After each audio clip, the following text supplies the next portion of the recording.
नीमच नगर पालिका परिषद की शुक्रवार की बैठक में नगर पालिका स्वामित्व की भूमि पर विकास योजना को लेकर विवाद उत्पन्न हुआ। कांग्रेस पार्षदों ने नगर पालिका अध्यक्ष स्वाति चोपड़ा पर झूठ बोलने और शहर विकास में बाधा डालने के आरोप लगाए, जिससे बहस छिड़ गई। बहस के दौरान नगर पालिका अध्यक्ष ने कांग्रेस पार्षदों पर अनपढ़ और मूर्ख कहने का आरोप लगाया और आंसू बहाए।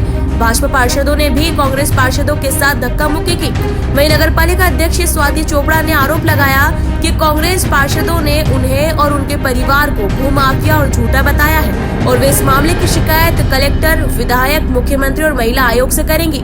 वहीं कांग्रेस पार्षद योगेश प्रजापति ने नगरपालिका अध्यक्ष पर अनपढ़ और बदसलूकी का आरोप लगाया और भविष्य में धमकियों का भी उल्लेख किया।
पहली बात तो ये है कि आज की जो मीटिंग हुई थी उसमें अध्यक्ष महोदय को ये सोचना चाहिए कि उनकी लैंग्वेज कैसी थी। जिस पद पर वो बैठे हैं, हमारे पार्षद जो गण हैं उनको बोला कि मूर्ख, अनपढ़। उन्होंने भी यही बोला, गलत लैंग्वेज यूज़ करा। उन्होंने सॉरी तक भी नहीं बोला इस चीज़ के लिए।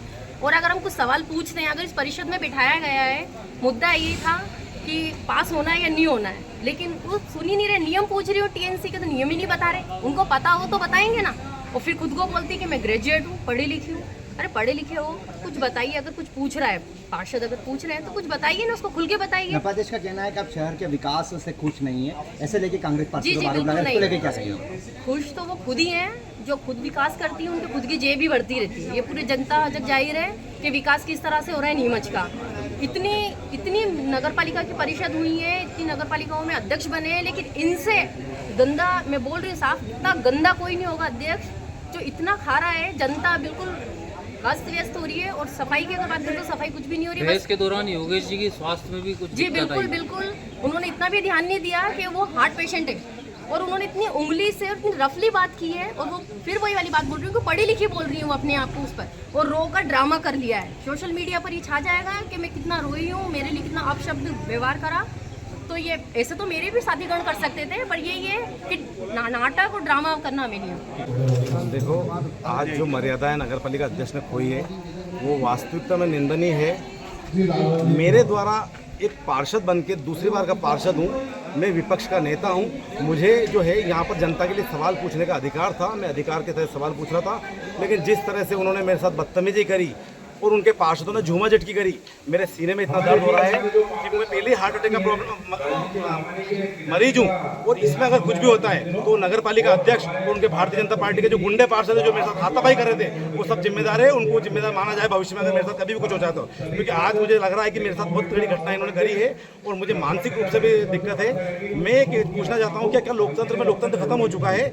मेरा फर्ज था कि मेरे वार्ड की जो कॉलोनी है वो गरीब वर्ग को, मध्यम वर्ग को किस हिसाब से मिलेगी, या वही भूमाफिया लोग इसमें कूद जाएंगे और जो व्यापार करने लग जाएंगे। तो मैंने बोला एक दर फिक्स किया है, उस दर के आधार पे आप लोगों को प्लाट दिए जाए। गरीब वर्ग के लोगों को मिला नहीं है। प्रधानमंत्री आवास योजना आपकी फेल हो चुकी है। ऐसे में हम चाहते थे कि एक दर निश्चित हो और जिसके पास भी भूखंड नहीं है और भूखंड नहीं होने की वजह से उनको प्लाट दिया जाए। ये पूछना मेरा दायित्व था। तो उन्होंने मुझे कहा कि तुम मूर्ख हो, तुम्हें कोई ज्ञान नहीं है और तुम अनपढ़ हो। तो ऐसी भाषा नगर पालिका अध्यक्ष पर बैठ कर उनको नहीं कहना थी। तब मैंने जाके कहा मैडम आपको इस तरह की भाषा का उपयोग नहीं करना चाहिए। आप नगर पालिका अध्यक्ष की सीट पर बैठे हो और आप, मैं एक पार्षद हूँ जिम्मेदार, और मैं उसके अलावा विपक्ष का नेता हूँ, और पूरे देश में हमारे यहाँ लोकतंत्र है कि जिसमें विपक्ष को पूरा अधिकार है। लेकिन उन्होंने जिस तरह से मुझसे बदतमीजी करी, भद्दा मजाक किया, अपने पार्षदों से गुंडागिर्दी करवाई और उसके बाद में मुझे अनशन बोला, ये वास्तविकता में आज के इतिहास में, लोकतंत्र के इतिहास में काला दिन है। और मैडम को जिस तरह से बोलना चाहिए था वो उन्होंने नहीं करा। मैंने उनके पार्षदों से भी कहा कि नगर पालिका अध्यक्ष वो प्रथम नागरिक है और उन्हें मुझसे इस तरह की बदतमीजी नहीं करना चाहिए थी। और मैंने जब उनसे नहीं बताया जा रहा था तो सीएमओ से पूछना चाहा तो भी उन्होंने कहा कि नहीं, हम तो आगे बढ़ो। तो ऐसा झूठ क्यों? पूरा शहर जानता है कि उन्होंने किस तरह से एक ऑडियो का जिक्र करा आपने कि नपा अध्यक्ष के पति द्वारा धमकाएगा, क्या मेरे को इन लोगों ने, नगर पालिका अध्यक्ष के पति, ससुर, इनके अन्य लोगों के द्वारा कई बार गुंडागिर्दी की जा चुकी है। मुझे रास्ते में रोका जा चुका है और मुझे कई बार बोला है कि आपके द्वारा जो नगर पालिका में विपक्ष की भूमिका निभाकर और अध्यक्ष के खिलाफ बोला जा रहा है वो नहीं बोला जाए। मैंने उसी दिन उनको कहा था कि अगर कभी भी ऐसा हो तो आप मुझे जान से मार देना, लेकिन मैं जब तक पद पे हूँ मैं बना रहूंगा और मैं विपक्षी भूमिका निभाऊंगा। वो सत्ता का प्रभाव और सत्ता का दुराचार शुरू से कर रही है। मैंने आपके सामने कहा है कि वो इंडस्ट्री एरिया में 3 टेंडर बुलाए थे उन्होंने, 3 लोगों की जमीनी बेची जा रही थी। वो बता दे अभी किसका टेंडर आया था, मैं आपको बता सकता हूँ किसका टेंडर आया। उनके सभापति का टेंडर आया था, वो उन्होंने गुलमुल कर दिया है। ऐसे जमीनों के खेल कर रहे हैं। अगर हम ओपन करते हैं तो हमारे पार्षद को डराया जाता है। हमारे एक पार्षद को बोला गया कि तुम अगर विरोध करोगे तो तुम्हारे वार्डों में विकास नहीं किया जाएगा। उनके आनंद मंगल का सारा पानी वार्ड नंबर से उसमें 11 में जा रहा है। ऐसा हर पार्षद, यहाँ तक कि मैं तो कहता हूँ भारतीय जनता पार्टी के कई पार्षद है, 28 नंबर के पार्षद और 15 नंबर के पार्षद के साथ बदतमीजी करी। उनके वार्ड के वालों को बुलाकर उनको धमकाया गया कि अगर आपका पार्षद हमारा विरोध करेगा तो हम उसके वार्ड में विकास नहीं करेंगे। ऐसा कैसा लोकतंत्र है? पहली बार देखने में मिल रहा है कि इनकी अगर पूर्ति नहीं होती है तो इस तरह का विचार करते हैं। मेरा कहना है कि ईमानदारी से नगर पालिका चलाओ, आप विपक्ष को साथ में लो। क्या डर है आपको? मैं अगर पूछा था तो आप 10 मिनट बताते, 15 मिनट बताते, लेकिन आपको डर है कि हमारा भेद नहीं खुल जाएगा। कॉलोनी किसके लिए काट रहे हो आप कहीं ना कहीं आपके ससुर जी भी भूमाफिया है, पूरा शहर जानता है आपने क्या करा है। लेकिन ये सच्चाई सुनना नहीं चाहता, सच्चाई बोलने देना नहीं चाहते, इसलिए दबाव और तांडव मचाते हैं। और हर बार कहते हैं कि मैं पढ़ी लिखी महिला, मैं ग्रेजुएट। कल के उन्होंने बयान में भी खुद कहा है कि हमारे पास देने के लिए तनख्वाह नहीं है, हमारा नगर पालिका कैसे चलाएं। तो इनको इस्तीफा देना चाहिए। यहाँ से लेकर ट्रिपल इंजन की सरकार बोलते हैं और पैसा नहीं है नगर पालिका में। इससे पहले वाले लोगों ने कैसे चलाया? कुल मिला के इनका पेट भरना है और इसलिए नगर पालिका चला रहे हैं।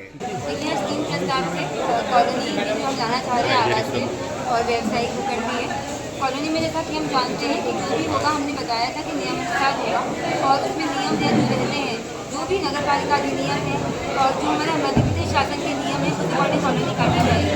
इसमें हम जो EWS ये जो प्लॉट होते हैं, LIG, MIG आरक्षित पर और जो भी नियम का पालन करते हुए कॉलोनी काटी जाएगी। और व्यावसायिक भूखंड भी हम उसी प्रकार से काटना चाहते हैं, नियमों का पालन करते हुए, ताकि शहर में लगातार जो जनता की मांग थी उसको देखते हुए जो मध्यम वर्गीय परिवार है, गरीब परिवार है, जिनको भी आवश्यकता है अपने लिए व्यवसाय, तो एक शहर का विकास जो होता है वो इस बात पर डिपेंड करता है कि जो कोई दूरियाँ पड़ रही है, जिन पर अतिक्रमण हो रहे हैं, और अगर हम उनको जनता के लिए समर्पित करके उनको सौगात देना चाह रहे हैं तो मैं नहीं समझ पा रही कि हम क्या गलत कर रहे हैं। आज दुख की बात यह है कि महिला, एक बेटी और एक बहू के ऊपर झूठा होने का भी इल्ज़ाम लगाया गया। यहाँ पर लगातार मुझे अखबारों में जिनके वर्जन आते रहते हैं कि मैं कठपुतली हूँ, मैं अनपढ़ हूँ, मैं भूमाफिया हूँ, मैं ज़मीनें बेच के खा रही हूँ। तो मैं आज पूछती हूँ आप सबसे कि 2 साल के मेरे कार्यकाल में अगर एक भी इंच ज़मीन मुझे कोई बता दे कि मैंने कुछ छीनी हो या 1 रुपया भी किसी से दिया हो, अगर मेरे खिलाफ कोई भी बात प्रूव करे तो मैं पद से इस्तीफा दे दूँगी। मैं सच्चे मन से शहर में काम करने आई थी। भगवान की कृपा से मेरे पास ना कोई कमी है और सबसे बड़ा बात कि आपका ईमान, मैं ईमान और धर्म में बहुत अमीर हूँ। मेरे पास इतना ईमान है, इतना धर्म है कि उस ज्ञान के आगे मैं कभी भी गलत जीवन में ना करूँगी, ना किसी को करने दूँगी। पर अगर लगातार मेरे परिवार पर लांछन लगाए जा रहे हैं, एक बहू पे, बेटी पे, इस बात मेरी गलती क्या है? मैं आप सबसे पूछती हूँ कि मेरी गलती क्या है? मुझे अगर अपनी गलती पता होगी तो शायद मैं उसमें अपने आप को सुधार पाऊँगी। मैंने अपनी पूरी कोशिश लगातार 2 साल से कर रही हूँ कि शहर अच्छा चले। हर चीज़ को करने के लिए प्रक्रिया का पालन करना होता है। हम परिषद में भी आज इसी को कराएंगे, बिना नियम के हमने कोई कार्य नहीं किया, ना हम करेंगे। आप ये बताइए कि क्या पूरा शहर तमाशा देख रहा है और पूरे शहर में कोई ये बोलने वाला नहीं है कि एक बेटी पे, एक बहू पे, मैं भी किसी भी बेटी हूँ, क्यों किसी का इल्ज़ाम लगाया जाता है? मेरी गलती बताइए, मैंने क्या गलत किया है? और अगर कोई ऐसे बोल रहा है, ऐसे कोई छाप रहा है, ऐसे कोई लिख रहा है, क्या पूरा शहर मौन धारण कर लेगा? क्या मैं अकेले में लड़ाई लड़ूंगी? ये शहर मेरा नहीं, क्या मैं शहर की बेटी नहीं? मैंने अपने सच्चे मन से यहाँ पर सेवा का कार्य कर रही हूँ। मैडम, परिषद अगली बार भी होगी, इस तरह की स्थिति अगली बार भी बन सकती है क्योंकि आप शहर की प्रथम नागरिक है। क्या कुछ कदम अगली तरह की आज स्थिति जो न है रहे। मैंने सबका मान सम्मान किया है। मैंने आज तक किसी के लिए एक शब्द अपशब्द नहीं बोला। वो मेरी मर्यादा है, वो मेरे संस्कार है। लेकिन अगर बात आत्मसम्मान की हो तो धर्म और शास्त्र ये बोलते हैं कि उसके लिए आपको जो लड़ाई लड़नी पड़े आपको लड़नी चाहिए। आज मैं आप लोगों को बोल रही हूँ कि जो दूल्हे इल्जाम मेरे पे लगाए गए हैं इसकी लड़ाई मैं लड़ूंगी। महिला आयोग, मुख्यमंत्री जी, कलेक्टर सर, विधायक, सांसद सबको अवगत कराऊंगी कि मेरे खिलाफ अखबारों में जो वर्जन दिए जा रहे हैं वो अगर 1000% गलत है, अगर उनमें कोई सत्यता नहीं है, अगर वो खुद सिद्ध नहीं कर पाएंगे कि झूठ को वो सिद्ध कर पाएंगे कि नहीं, तो उनको मुझसे माफी मांगनी चाहिए। और अगर ऐसा कुछ वो कर लें तो उनको अयोग्य जो है पार्षद सिद्ध किया जाए। मैडम आप कह रहे समाचार गलत है तो न्यायालय की शरण क्यों नहीं लेते? अभी एक बहस के दौरान नेता प्रतिपक्ष ने एक ऑडियो का जिक्र करा कि आपके पति द्वारा उन्हें धमकाया जा रहा है, इसकी सत्यता क्या है? इसको लेकर क्या कहेंगे? मुझे बताते हैं क्योंकि मेरी बात समझिए आप, मेरी बात यहाँ पर मेरी होती है, मैं अध्यक्ष पद पे हूँ। अगर आप बोलेंगे कि आपके भाई के द्वारा, आपके ससुर जी के द्वारा या आपके पति के द्वारा किसी से कुछ बात की गई है, उन्होंने कब कौन सी बात रिकॉर्ड की, वो क्या कंट्रीट करके बता रहे हैं मुझे नहीं जानकारी है। पर मैं ये जानती हूँ कि मेरे द्वारा जीवन में ना गलत किया गया है, ना मेरे परिवार के द्वारा गलत किया गया है और ना कभी किया जाएगा। मैं एक ऐसे परिवार की बेटी जो राष्ट्रवादी है। मेरे पापा जो भीलवाड़ा में है उन्होंने मुझे एक ही बात कही थी कि बेटा तुम नगर पालिका अध्यक्ष बनने जा रही है ना, बस सरकार का एक पैसा मत खाना, जीवन में सिर्फ अच्छाई से सच्चाई से काम करना। और मैं अपनी बेटी को राष्ट्र को समर्पित करता हूँ। तो अगर ऐसे परवरिश से मैं आती हूँ और एक बच्ची के लिए, एक लड़की के लिए, एक बेटे के लिए, एक महिला के लिए अगर हम इस हद तक गिर सकते हैं झूठ बोलने में, तो मुझे लगता है कि ये आने वाली महिलाओं के लिए जो राजनीति में आना चाहती है, शहर के देश के लिए काम करना चाहती है, ये लड़ाई मेरी उन महिलाओं को समर्पित होगी कि आप किसी भी महिला के साथ, क्योंकि सिर्फ वो महिला है, ये सोचकर लगातार अभद्र टिप्पणियां, कठपुतली, अनपढ़, भूमाफिया, भ्रष्टाचारी, झूठी ऐसी लैंग्वेज आप अगर यूज कर रहे हैं एक अध्यक्ष के लिए तो ये पूरे समाज का बहिष्कार है। मैडम अभी आपने प्रस्ताव जो लिए उसमें पहला प्रस्ताव जो आया है कॉलोनी को लेकर, उसको लेकर क्या शहरवासी उम्मीद करें गरीबों के लिए रहेगा या फिर उसका भी व्यावसायिक रूप से आवंटन होगा? देखिए आप मेरी बात समझिए, ये सब कुछ नियम में होता है, नियम के अंदर दायरा लगेगा। दायरा जो पूरी बनी हुई ऑर्गेनाइजेशन है उसमें बहुत सारे नियम होते हैं। उसमें EWS, LIG, MIG सारे और आरक्षित पर सबके लिए प्लॉट करते हैं। टेंडर व्यवस्था है, ओपन टेंडर होते हैं, जो चाहे वो पार्टिसिपेट कर सकता है। ड्राइंग डिजाइन बनने के बाद भी परिषद को अवगत कराया जाएगा। मैं अकेले निर्णय नहीं लेती हूँ, परिषद ही निर्णय लेती है। मैंने उनको इसलिए बोला कि आप जो बातें करते हैं हर बार कि भ्रष्टाचार कर रही हो आप खाजों की जमीनें, ये सब नगर पालिका अधिनियम से होता है। तो ये मुद्दापूर्ण बातें करते हैं, अगर हम पार्षद हैं तो क्या हमको पता नहीं कि नियम से नहीं करेगी?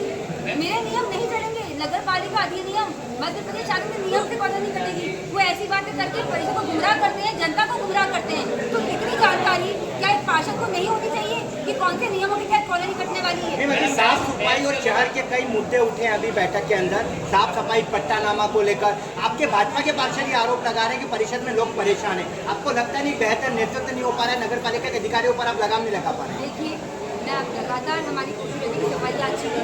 अभी कुछ दिन से सफाई कर्मचारी हड़ताल पे थे क्योंकि जो शासन का निर्देश आया है विनियमित और नियमितीकरण को लेकर, तो इस प्रकार से जब कुछ हड़ताल पे बैठता है तो कुछ व्यवस्थाएं बिगड़ जाती।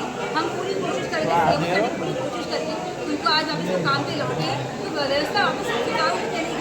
कर्मचारियों की कमी भी हमारे पास है, अधिकारियों की कमी हमारे पास है। हम सब जानते हैं कि अधिकारी हमारे पास बहुत कम बचे, HO नहीं है, RO नहीं है, सारे लोग रिटायर हो चुके हैं, 170 कर्मचारी रिटायर हो चुके हैं। जब कर्मचारी नहीं है, बजट नहीं है, ऐसे हालातों में भी हम नगर पालिका को चाहते हैं सुचारू रूप से चले। हमारी पूरी कोशिश है, तो कृपा करके आप लोग को सहयोग प्रदान करें। नगर पालिका हम सबकी है। मैडम बहस के दौरान आपने भी नेतृत्व दिवस के खिलाफ कोई सबूत होना बताया, क्या सबूत है, क्या मामला है? देखिए वो मैं कलेक्टर को अवगत कराऊंगी। ठीक है।